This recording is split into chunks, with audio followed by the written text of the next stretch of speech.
Welcome to the Brain Factor podcast with Joy and Laura, powered by Meridian Healthcare, approaching wellness with heart, one life at a time, one community at a time. This is a science-based conversation about real life. Our goal? To leave you with a few nuggets of wisdom, smile on your face, and maybe even a laugh or two. So let's jump in. Welcome to the Brain Factor. I'm Joy. Joined here by Laura, as I always am, my wonderful co-host. And we also have, as promised, Lauren Cohn with us. Lauren is the CEO of Meridian Healthcare, and our podcast, The Brain Factor, is powered by Meridian Healthcare. So thank you. Thank you for letting me join you once again. Yes, and thanks for joining us. It's been super exciting having you on. So today we wanted to, this episode is called The One About Taking Up Space. So is that a good thing? Is that a bad thing? What about it? So the idea we want to explore is taking up space, like physically, emotionally, mentally, because we tend to not do that, especially as women. Maybe men do it. I don't know. But women do it a lot. And we talked about this briefly on another episode when Stephanie Esposito was here. Yeah. And it was the one about not being sorry. Yes. And I'd remembered at that time, I even walked into the studio that day and our producer was over there doing something. And I walked past and he didn't even notice me. And I came and said, I was like, oh, I'm sorry. And then I came over and moved it. We're even looking up. Immediately apologized. I'm apologizing for. I was so sorry I entered the room. Yes, that point. Why did I do that? Why am I so unable to just take up space? I've moved my stuff in constantly if I go into a meeting and then I'm like pulling things in all the time. I should be like, hey, I need some indoor space. Yes. Well, and we're revisiting, full disclosure, we're revisiting this topic in a different way because I was super jealous that I was not here for that episode. That was when I was on a little hiatus. And so this is a big one for me, particularly now in my life with some of the things that are going on that I just am really examining this idea of taking up space and what that looks like. And I had shared with you guys offline, but I'll share it for our viewers and listeners that I had a friend recently who was talking about this topic with me. And she put a chair down and she said, there's this chair and it lives in this space and it's supposed to be here and it's the size of a chair and this is its spot. And when you sit in it, your legs are designed to go here and your back goes here and that's the chair. And you sit in the chair and then someone walks by and how often do you slide your legs and your feet in, even if they have enough room, right? So as though you don't have the right to exist in the chair, that is where the chair goes and has the space for the chair, right? Yes. So,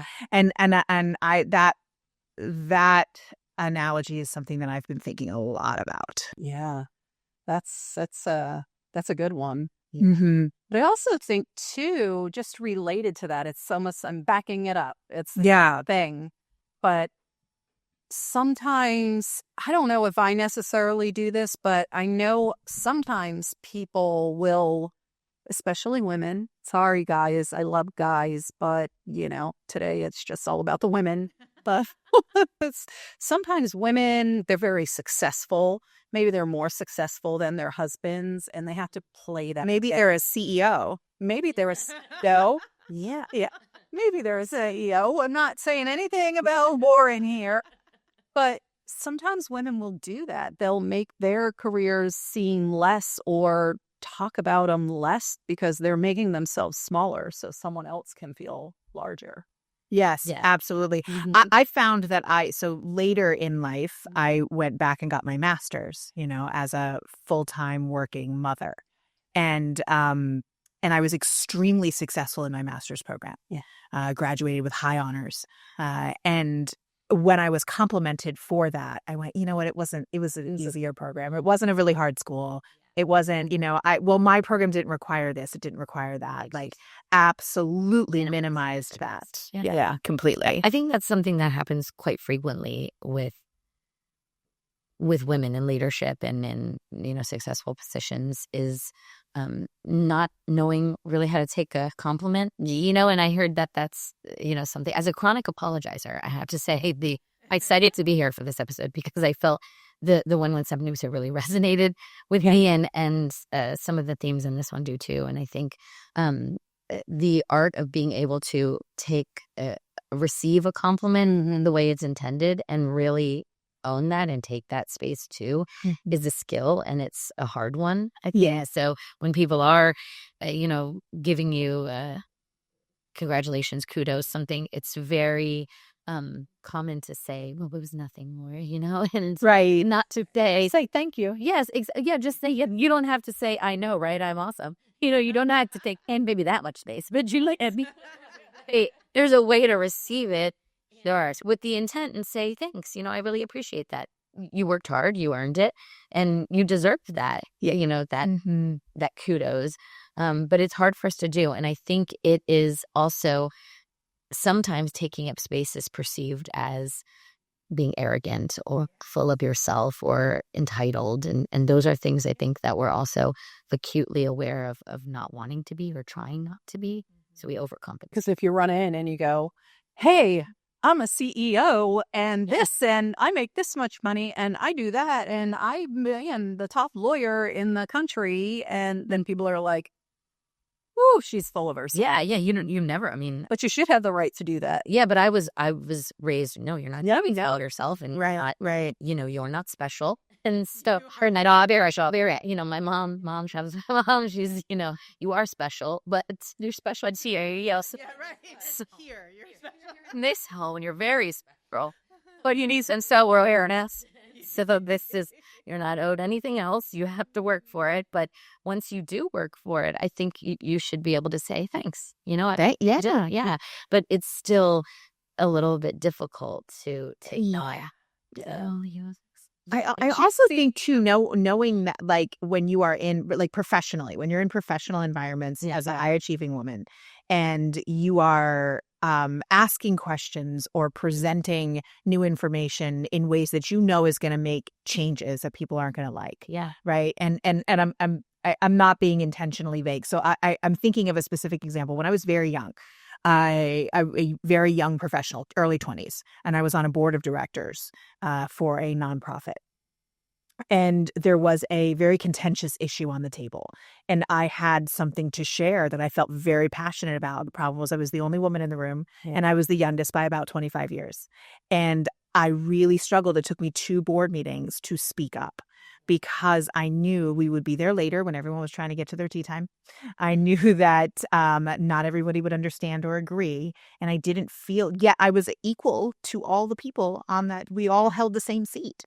Yeah. And I did not feel like I had the same right to bring that up, and that it was safer to go with the crowd. And eventually I did bring it up, and I was met with the things I expected to be met with. But then I also had some surprises. Yeah. There were some of my colleagues who were like, I hadn't thought of that, and let's look at that again. And what do you think about this? And what, and so that stuck with me for a very long time, because I had a mentor at the time that was like, I can't make you do it. Yeah. But like, you sit in the same chair as everybody else on that board. Yeah. Taking up space often feels like a risk. Yes. And that's something I think that, is the heartburn of it, right? Yeah. It feels like I'm taking a risk. Do I want to take that risk? There's an evaluation that occurs very rapidly of, do I want to do that? Is it worth it? Is this the right place? Is this the right time? When maybe I don't need to. Maybe I need to minimize myself. Who am I talking to? Maybe they don't share the same experience, so I really want to downplay.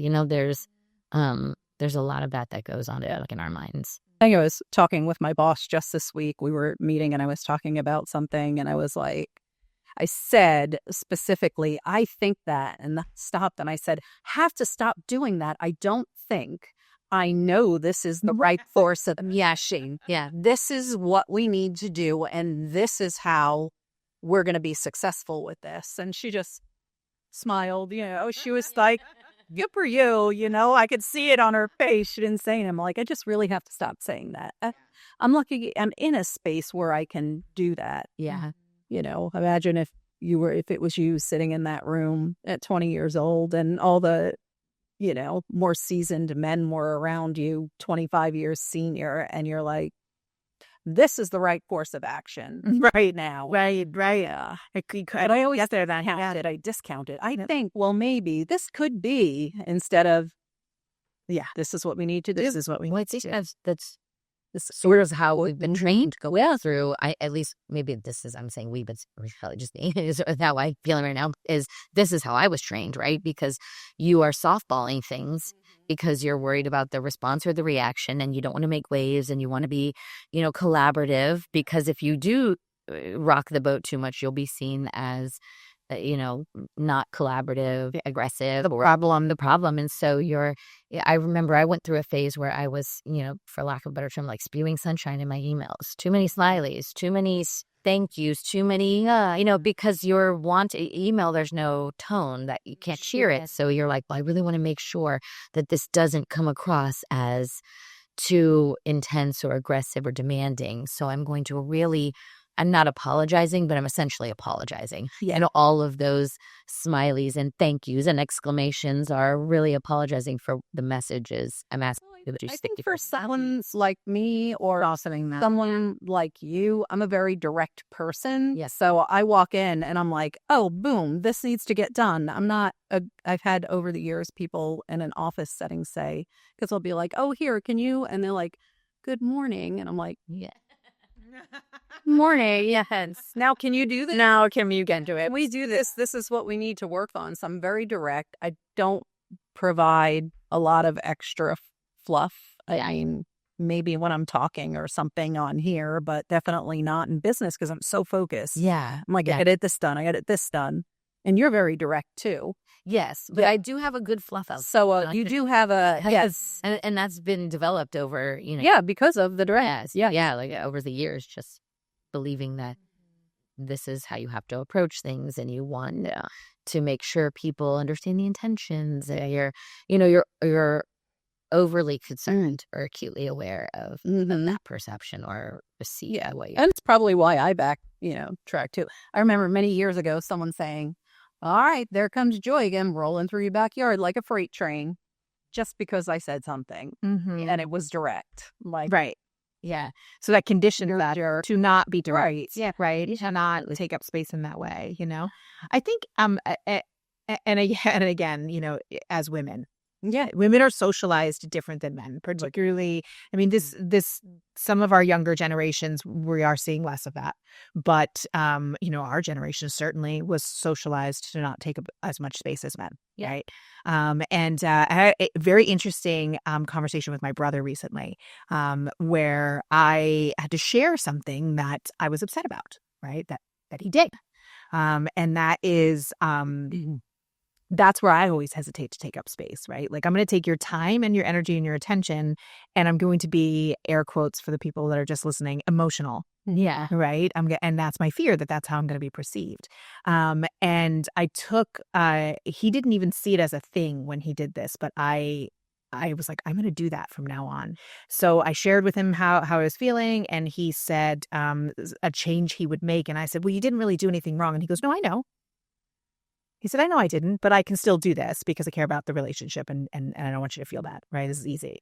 And I went, he didn't own that. Like, yes, I did. I shouldn't have done that. And this whole, we've been socialized to like, well, we all have to take the blame and share the blame and play our part, right? But he hadn't done anything wrong. Just because I had an emotion or a feeling doesn't mean that it was intentional on his part or he was incorrect in any way of anything he had done. And he knew that and verbalized that. And I was like, wow, that's foreign. That's not something we're going around to. Right. Like, I'm sorry for how you reacted. I'm sorry for your feeling. Right. And it was very calm and very like, no, I know, but yes, and I was like, wow. Yeah. I think some of it too is like minimizing yourself to avoid conflict. Yeah. Avoid judgment, avoid difficult conversations, it's just easier to make yourself smaller and say, sorry, or let me scoot over. You obviously need this more than me. I'll just accommodate. We always accommodate space. Yeah. Like, kind of, and as women, we're perceived, or maybe we are we have maternal instincts. We're used to taking care of people. So I think that kind of plays into it as well. But there's a cost associated with it. What are the costs that come to us? Missed opportunity, lower visibility, right? Not getting your recognition, that not walking in and getting what you need, mental health impact. I had a friend say to me one time, we were at a company, wasn't Meridian. Just to clarify. We worked somewhere else, and she's like, they just don't pay me what I'm worth here. I'm like, oh, I feel like I have a fair deal. She's like, well, you negotiate like a man. I'm like, do I? Well, negotiate like a man. Which begs the question, are we sometimes not paid what we're worth because we told them what we were worth Yeah. when we minimized our accomplishments and our achievements? Yeah. I mean, that's a great point. If you're downplaying your own success, and we're telling her to do your own hype man, you know? I mean, sometimes it's strange, but you're like, okay, and I can get a sword and do that. And let's do it. That's such a great point. Are we not speaking up and asking for what we should, right? Yeah, right. And being able to bring the reasons why forward. Yeah. This is what I have to offer. This is my value. Yeah. I'm sorry, anybody that I'm going to work for, I am going to push the limit until I can get as much as I can. Then I'll stop. So, I mean, which is it's fair. Well, it's very hard to do.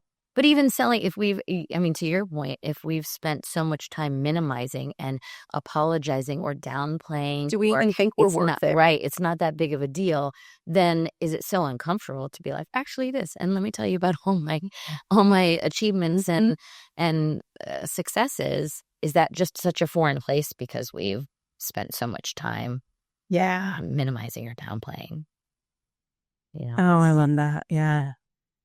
So then how can we expand of when we've been shrinking? Yeah. How do we expand? Like confident body language?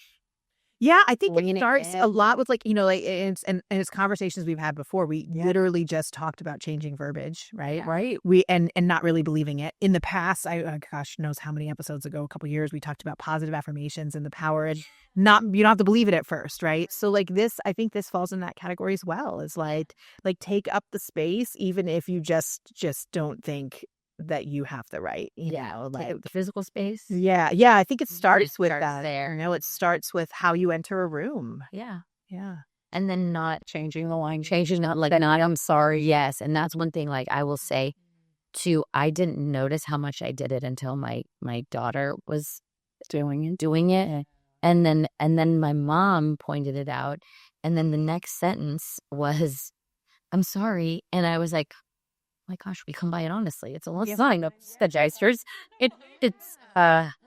So not apologizing for things that really don't need an apology, and also receiving a compliment. Yeah, and not minimizing it. Mm-hmm. Absolutely. I heard something once about the apologizing, and you and I think you and Stephanie talked about this too, but the replacing it. Yeah. Right. With gratitude. Yes. So like going back to my boardroom example, instead of like, I'm sorry, I know I kept us here later. Like, thank you for your time. Yeah. Yes. Thank you for the extra time and attention to this. Right. Acknowledge that, yes, that did cost the extra time, but not in a way that says I've done something wrong. Exactly. Yeah, exactly. Yeah, because you didn't. Because you were having meaningful conversations, and thank you. Needed to be addressed. Yeah, thanks for your time. Thanks for your patience. I know we went over, but this was really great. Mm-hmm. And there's a way to acknowledge somebody's contributions or time spent or whatever the situation was. There's a way to acknowledge that without minimizing yourself. Yes, even socially, right? Like how many times do we agree to go to the place for lunch because two people in the group got really excited about it, and I hate that restaurant and I didn't say anything, right? But if I speak up and then we make a compromise, I can say thank you for the compromise. I know you really like that other place. I appreciate it. Yeah. But you might say, but I'd go, I'm sorry. I know you really wanted to go this one. To go there. I just really don't. I'm sorry. So I don't as much, right? Instead of just saying, you know what? I don't want that kind of food today. Right. And that's okay. Opinions are okay. And it doesn't, you can take up that space too. You can have your own, thoughts and opinions about things without feeling like you shouldn't or be entitled to it. Yeah. You're entitled to enjoy your lunch. Yes. Laura. Just like that. Everybody else, you should have to. Go ahead. So I think we can do the big things, right? We can do the posture and body language and how we enter a room. I think we can worry about our verbiage, the apologizing and what are we going to replace that with? And we're not perfect. We're going to hear ourselves say sorry, but replace it, fix it, right? Yeah. But I also think, and maybe this just comes from, I have a teenage daughter, so maybe this just comes from like that energy in my life, but I think we can do fun things too. And I think I'll tell you why, because I'm wearing something on purpose right now that I wanted to share. So I have, for the people who are only listening, you can hear my bangle bracelets on my wrist. My daughter calls these an arm party, and she has started wearing these. And I was very like, oh, but that makes noise. Yeah. But that's going to be off-putting to people. But people aren't going to like that. But I'm going to be annoying. But I'm going to be... And so she was like, you need to wear the bangle bracelets. And so now this is my little not so silent protest. Yeah, I love it. I take a very bit of extra space in the world with bangle bracelets.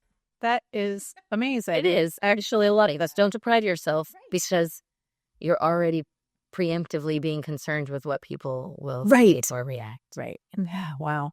Yeah. We do a lot of accommodation. Mm-hmm. Yeah. Yeah. It's a lot of accommodation. So where do we start in this process? Like, can we start to take a mental inventory? Maybe make a hash mark every time you say thank you. I'm not thinking so sorry. Say I'm sorry. I'm sorry. Or thank you, and track that. Yeah, I think self-awareness helps us know where it makes a change. Survey, something like that. Yeah.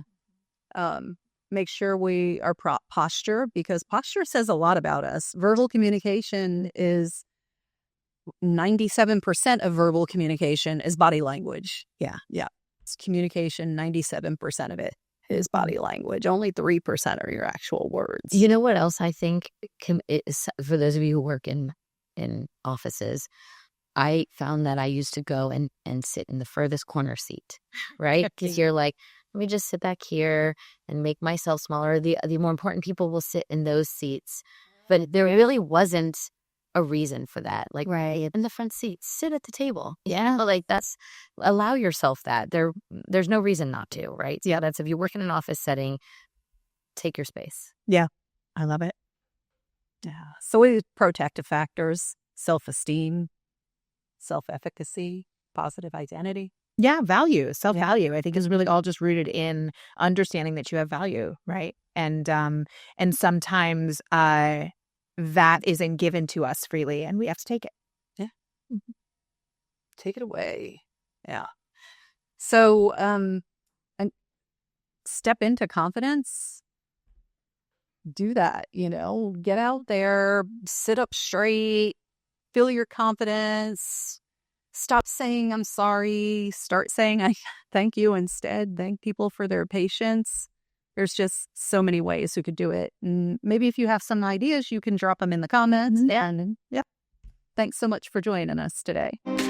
Thanks for listening to The Brain Factor.